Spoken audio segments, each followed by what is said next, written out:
Welcome back to Football Daily, where today we're running through 10 times the football world was shaken by kidnappings.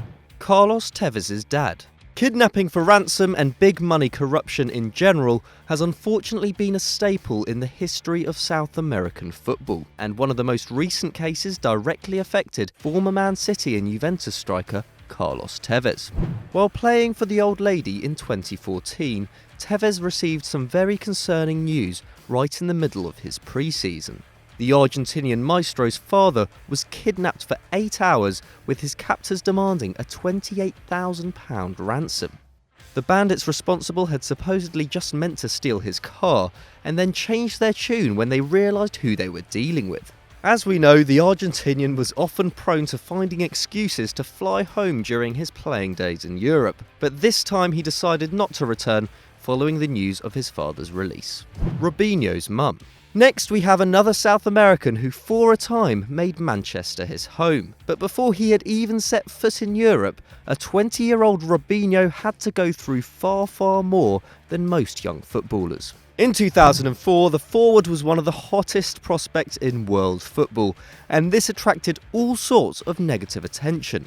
Less than a year before his big money move to Real Madrid, Robinho's mother was kidnapped from a family barbecue at gunpoint.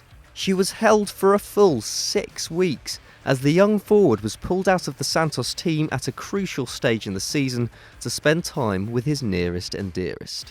During this time, Robinho spoke out against the Brazilian media as paparazzi surrounded his family home. He asked to be left in peace and railed against many of the falsehoods that had been printed in newspapers. After his mother's release, Robinho joined back up with the Santos team as they wrapped up the title, and made the switch to become a Galactico the next summer, escaping the sheer madness which was building around him in Brazil.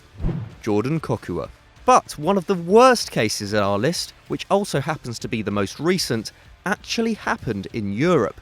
In March 2017, a court heard a harrowing tale from young footballer Jordan Kokua. Kokua, from London, had been training at an academy when he was forced to enter a car by criminals and driven out of the city to Bury St Edmunds. He was then forced by his kidnappers to sell drugs, and he was eventually found with 223 wraps of crack cocaine and heroin, amounting to a value of over £2,000.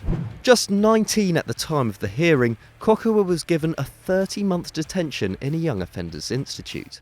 Let's hope the young lad's kidnapping hasn't completely scuppered his dreams of becoming a professional footballer. Wilson Palacios' brother. When players make big money moves to the Premier League and increase their wages, many fans blindly point to greed and selfishness as motives for such a decision, which in fact is often not fair at all. In the case of Wilson Palacios, his big money transfer from Wigan to Tottenham in 2009 was in no way a move of self-indulgence. While the former Honduras international was playing in England, he had to deal with the news that his 15-year-old brother Edwin had been kidnapped. Even worse, the culpable gang had broken into his house and bound his parents while they took him. Palacios then returned briefly to Honduras to comfort his family and pay the £125,000 ransom that was being demanded for Edwin's release. However, the kidnappers did not comply and held the youngster captive for over 14 months. All the while, Palacios tried to focus on his footballing career, which he had first taken to Europe in order to financially support his family back home. Sadly, in 2009, nearly 2 years after the kidnapping, Edwin's body was found, and Palacios had to return home once again, this time to mourn the tragic murder of his brother. The Tachira 12. Next, we have undoubtedly the most harrowing case on this list. In 2009, Colombian amateur football team Los Masineros, the Peanut Men, were on their way to play a match in the Venezuelan state of Tachira, when they were seized by bandits and thrown in the back of a van in the town of La Tala. But tragically, this story does not involve a payment of ransom. The group of 12 men, who were peanut sellers by trade, were not granted a chance to escape.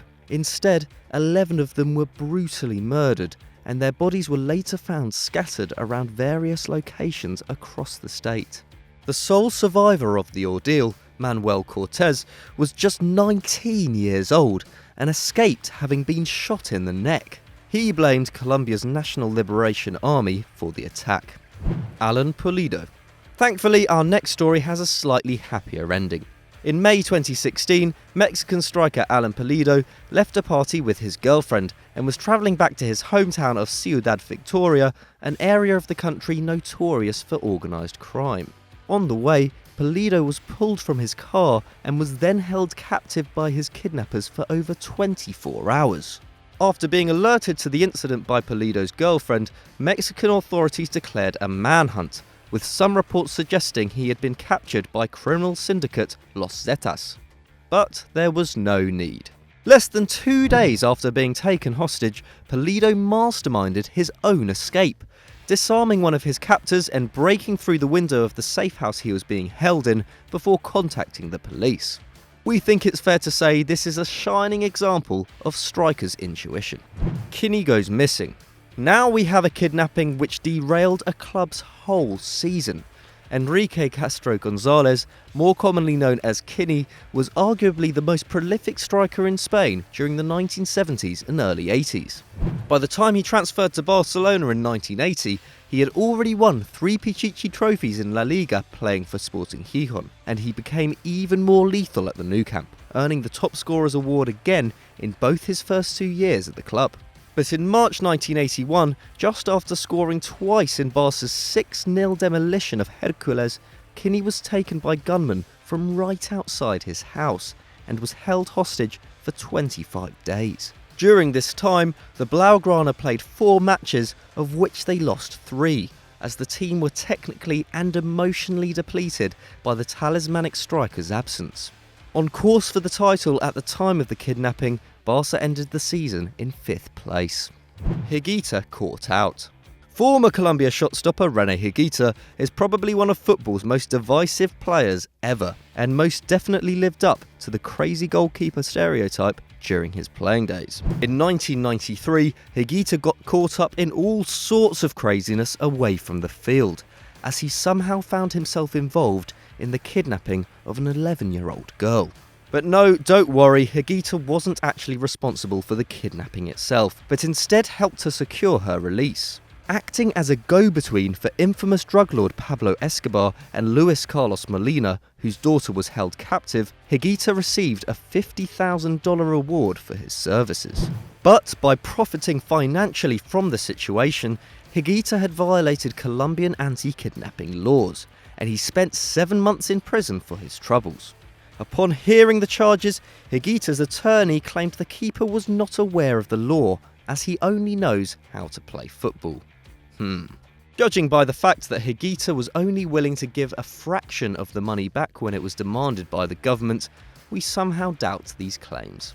Alfredo Di Stefano. A player who defined his generation, Alfredo Di Stefano acquired legendary status during the 1950s as he moved to Madrid and fired Real to 5 consecutive European Cups. But in the summer of 1963, while Los Blancos were playing in a pre-season tournament in the Venezuelan capital of Caracas, the Argentinian striker was kidnapped by left-wing guerrilla group Armed Forces of National Liberation, who hoped to raise some publicity by causing a stir. Di Stefano was held captive for 2 days, but was unharmed and later said he played cards and dominoes with his captors. But things took an even more bizarre twist in 2005, when for the premiere of Real the Movie, a film recounting the events of 1963, Di Stefano was reunited with one of his kidnappers, Venezuelan artist Paul de Rio. We can't imagine that was awkward at all. Johan Cruyff. But arguably the most significant incidents of kidnapping in football history came in 1977. Johan Cruyff was already a legend of the game by the late 70s, having won 3 European Cups with Ajax and having captained the Netherlands to the World Cup final in 1974 while transmitting total football to the globe. But after helping his country qualify for the 1978 World Cup, which was being held in Argentina, Cruyff mysteriously chose to retire from the international game. Originally, it was assumed that the Dutch maestro had pulled out because he was against the military dictatorship in the South American country. But over 30 years later, in 2008, Cruyff revealed what had really happened.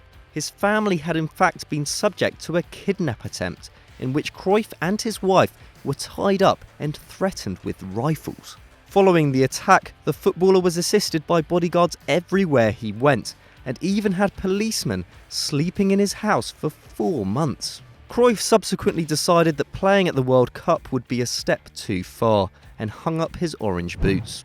The Flying Dutchmen lost out once again in the 1978 final against the hosts, and many still believe that had Cruyff been present, they would have brought home the trophy. So we hope you enjoyed that, and if you want to check out more of our videos, then click here on screen. Don't forget to like and subscribe and get on our Snapchat and our Twitter.